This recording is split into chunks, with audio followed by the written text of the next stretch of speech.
दोस्तों, तारीख थी 14 अगस्त 1947। आज से तकरीबन 73 साल पहले चारों तरफ गहमा गहमी का माहौल था।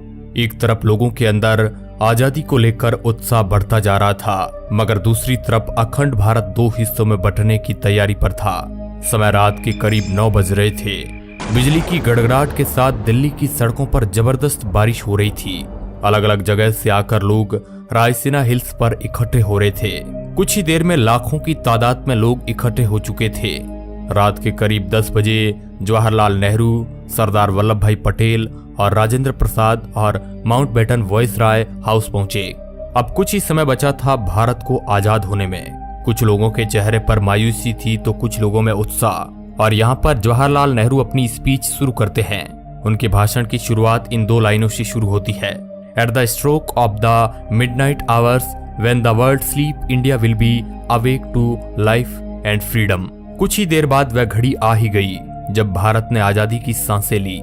रात 12 बजे शंखनाद से हमारे देश की आजादी का आरंभ हुआ था, जिस समय ग्राउंड पर खड़े लोग महात्मा गांधी के नाम के नारे लगाए जा रहे थे। और जो लोग अपने घरों में ये भाषण और सब कुछ रेडियो पर सुन रहे थे, उनकी भी खुशी का कोई ठिकाना नहीं था, क्योंकि उस समय भारत एक आजाद परिंदा हो गया था, जिसका हमने करीब 200 सालों से इंतजार किया था। 14 अगस्त सन 1947 में रात भर बारिश के बाद सुबह आसमान बिल्कुल साफ था। जब सुबह 8:30 बजे पंडित नेहरू और उनके कैबिनेट ने शपथ ली, और जिसके बाद ब्रिटिशर्स का झंडा हटाकर आजाद हिंद का झंडा लहराया गया, जिसे देख सभी की छाती चौड़ी हो गई थी, क्योंकि अब हमें वो झंडा दिखने लगा था जिसे हम बरसों से देखना चाहते थे। जब राजधानी दिल्ली में आजादी का जश्न मनाया जा रहा था, उस वक्त महात्मा गांधी दिल्ली से हजारों किमी दूर पश्चिमी बंगाल के नोआखली में थे और राज्य में शांति कायम करने का प्रयास कर रहे थे। जानकार बताते हैं कि पंडित नेहरू के ऐतिहासिक भाषण को पूरे देश ने सुना था, मगर गांधी जी नहीं सुन पाए थे।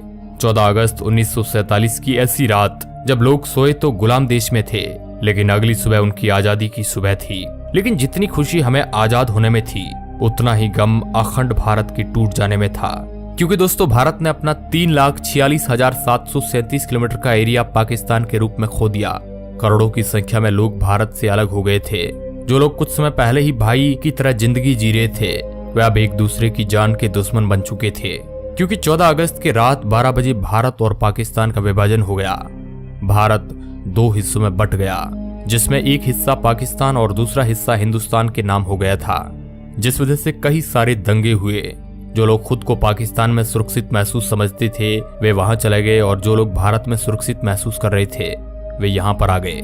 कहा जाता है कि करोड़ों लोग पलायन को मजबूर हो गए थे।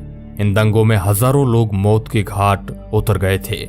ये उस समय दुनिया का संभवतः सबसे बड़ा विस्थापन था, और ये सारा खेल अंग्रेजी हुकूमत का ही था, जिसने डिवाइड एंड रूल का खेल पहले से ही खेल रखा था, जहां पर उन्होंने हिंदुस्तान के अंदर हिंदू और मुस्लिम के बीज भर दिए थे। वरना आजादी के पहले तक हम सभी भाइयों की तरह साथ में जी रहे थे।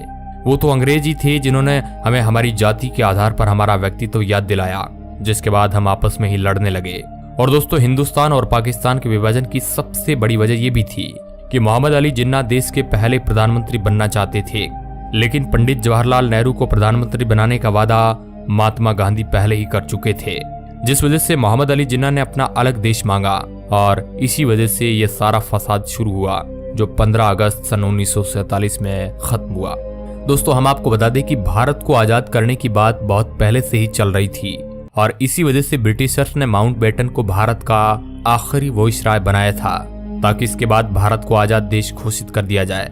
लेकिन भारत के हिंदू और मुसलमान भाई आपस में ही लड़ने में उतारू थे, और यही ब्रिटिशर्स चाहते भी थे, क्योंकि यह लड़ाई की चिंगारी उन्होंने ही लगाई थी, जो आग बनकर अब तक हमारे सीने में जल रही है। लेकिन दोस्तों, इससे भी ज्यादा अफसोस की बात यह है कि ब्रिटिशर्स ने हमारे साथ हर वो जुल्म किए जो हम याद करें तो हमारी आंखों में आंसू आ जाते हैं।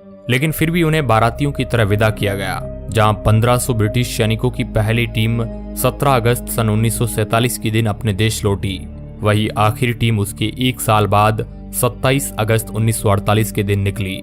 और जब ब्रिटिशर्स के आखिरी सैनिक की टोली हमारा देश छोड़कर जा रही थी, तो उन्हें बैंड बाजे के साथ विदा किया गया, और उसी दिन सभी ब्रिटिशर्स का नाम हमारे देश के नक्शे से निकल गया। दोस्तों, ये थी हमारी आजादी की पूरी कहानी। लेकिन क्या आप हमें बता सकते हैं कि जिस भारत का ख्याल करके हमारे देश के स्वतंत्रता सेनानियों ने अपनी जान गंवा दी थी और कई लोग अपनी आखिरी सांस तक हमारे देश की सेवा के लिए लड़ते रहे, क्या वो देश हम बना पाए हैं या नहीं? अपना जवाब हमें कमेंट के माध्यम से आप बता सकते हैं। इस वीडियो रिपोर्ट के अंत तक बने रहने के लिए आपका बहुत बहुत धन्यवाद।